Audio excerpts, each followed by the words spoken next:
Hey everybody, Adam from High Desert Hollow here, and it is time to set tile.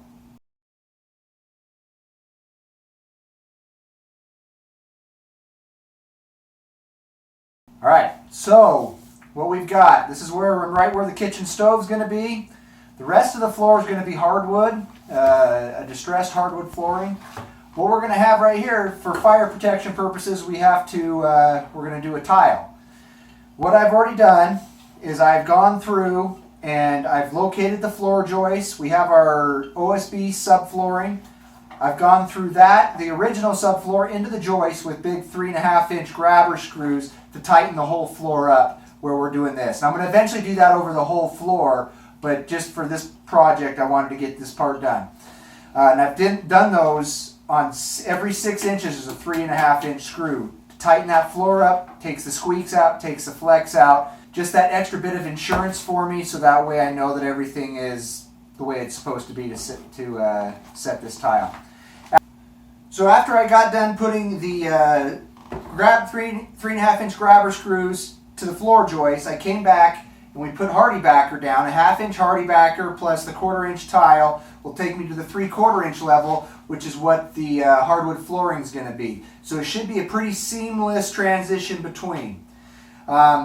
When I put the hardy backer down, I also went down with 1 5/8 grabber screws through that into the flooring, and I've got those every 6 inches as well. I don't want this to move at all. Super critical at this point that we get that set down and everything's tight.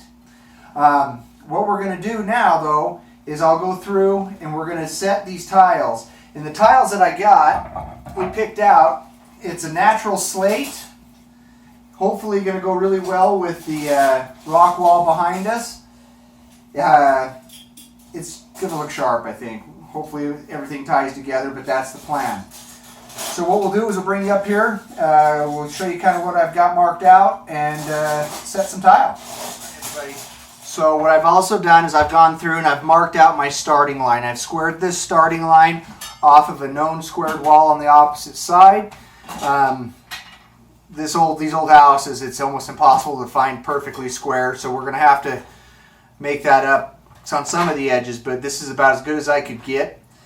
So what we're going to do is I've got a bucket here, and this is just a VersaBond thin set mortar mix. Got it mixed up to a peanut butter-like consistency. Should spread really well, and I've got a notched trowel here.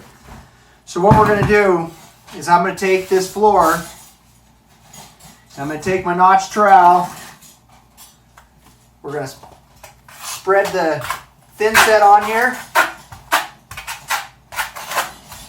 just kind of butter it on there.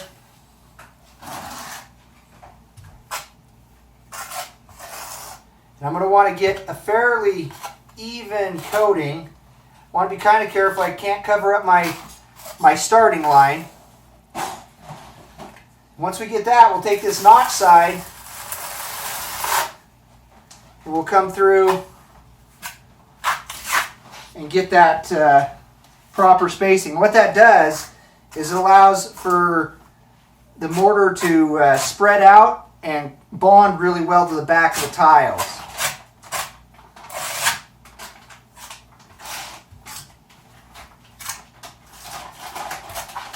I will tell you guys too right now, I am by no means a tile man.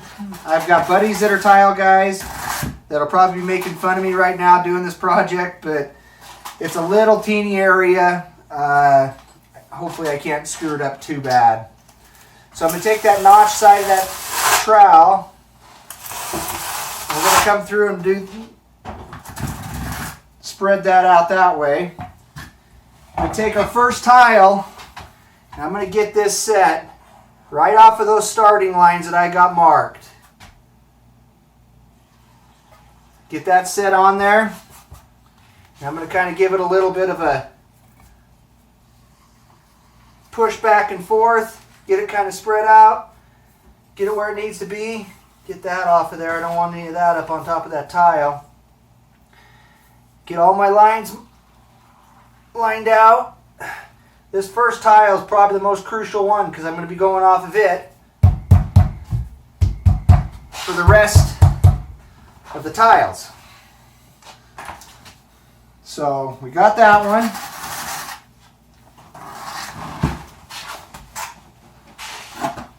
Spread some more thin set out here.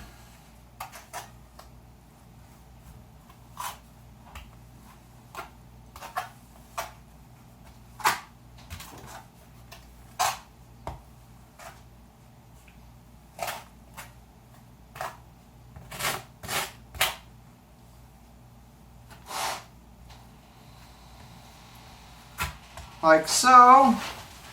We'll come back through, put our lines in it with that notch side of that trowel.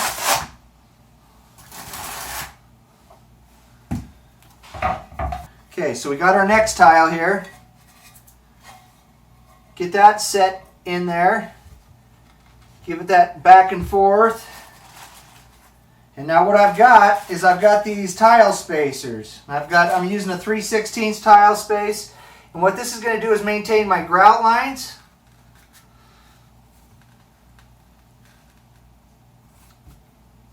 And make sure everything's where it needs to be there.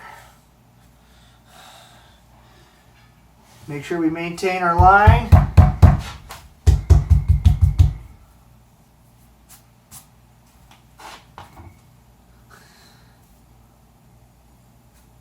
Now with these being natural stone tiles, they're not exactly perfect. And I realized that when we decided to go this route.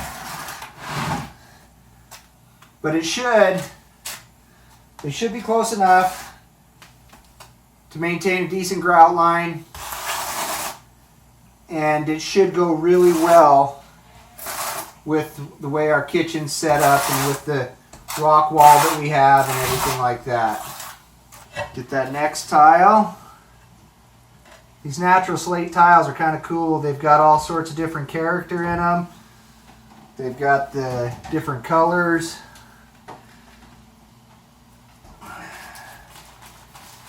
Get my spacers here.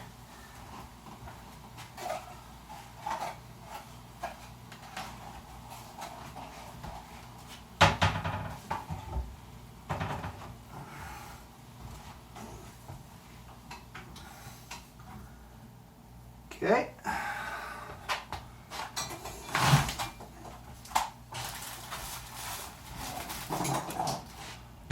We'll set this last one here.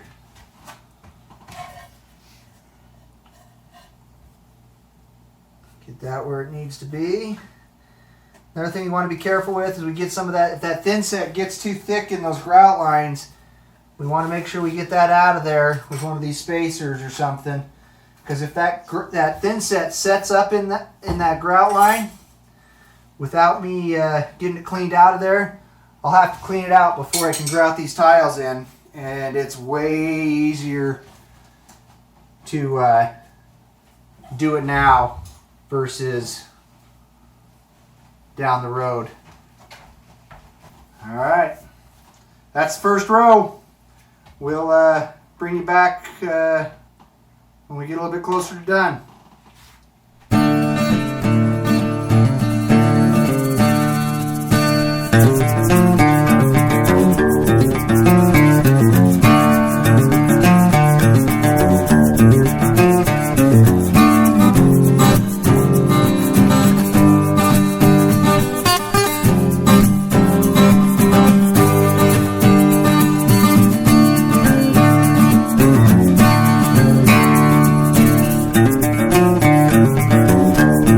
Guys, there it is. Got it all the tiles set. Just gonna let it secure for the night. Go back tomorrow. We'll get the spacers pulled out, and we'll get the grout mixed up and put in, and then hopefully be getting the stove moved in. Exciting times. We've been wanting to get that stove in for quite a while, and it's getting to that point. It's getting winter, getting starting to cool off. It's September in southeastern Idaho here on the high desert. Starting to cool off at nights. It's time to start thinking about all that and making sure that we got all of our heating needs ready. And that was one of the main reasons we did this kitchen remodel, was to get this wood burning stove back into here to help supplement the heat, give us an extra level of security for ourselves for self-sufficiency wise. And yeah, just so that is, I think it's pretty cool. So it's the next day. We got the tile spacers out. I've got grout mixed up, and all the grout is another concrete type mixture to go in between the cracks to fill those in, give them a little bit of color, and make it all continuous. Normally I'd be using a grout float on this. What a grout float is like a rubber trowel to help work that grout down into these cracks and crevices. But with this natural slate tile, I've got so many different edges and levels and imperfections. What I'm doing is I'm just taking a little bit of grout at a time, and I'm just actually working it right down into that groove, like so.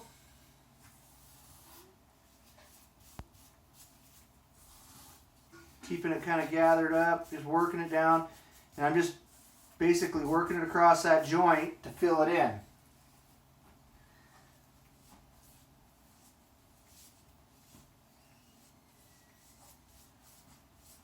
Once we get that joint filled in all the way,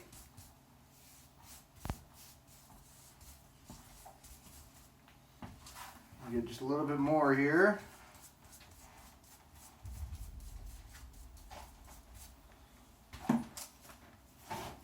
We got that. I got over here, I got a wet sponge. And with this, you buy these sponges with the tile, with supplies. It's got a coarse side and a soft side. Now with this, we're just going to try one nice clean. We get off the majority of whatever's extra. Secret to this is you want to make sure you keep rinsing this out, getting all that grout off. That way you're not smearing it all over the place. You want a nice, clean, fresh sponge. Not too wet, just damp, so you're squeezing it out as best you can. And I'm getting it off of all these edges as best I can.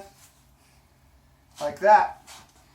What it leaves us is that crack right there, the joint in between the tiles, completely filled in and looking finished. So I'm going to go ahead and go through and finish the rest of this, and we will go from there. All right, there you go. All of our grout lines are filled in, smoothed out, wiped down.